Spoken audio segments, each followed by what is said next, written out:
Molt honorable senyor president del Parlament de Catalunya, senyor Roger Torrent. Us agraeixo la vostra visita. És un moment tan difícil, en un moment tan difícil pel poble català. I us doni les gràcies d'haver escollit Pas de Molló per retre un homenatge als habitants d'un petit poble de Catalunya Nord que guarda lligams estrets amb els amics de Catalunya Sud.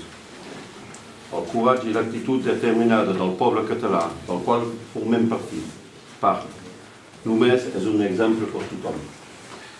Al llarg de la història hem sabut acollir tota la gent perseguida i persecutada per les seves idees, de Francesc Macià als 100.000 refugiats, i ho seguirem fent si fa falta.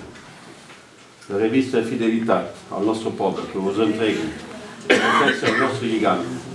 El 3 de setembre de 2016 vam fer un acte molt important amb Carme Forcadell, com ens va honorar de la seva presència com a presidenta del Parlament, com vos avui, amb la presència dels diputats Lluís Llach i Josep Maria Forner, del Jordi Cuixart, d'Òmnium Cultural, i de la germana de Muriel Casals, al qual vam dedicar un carrer.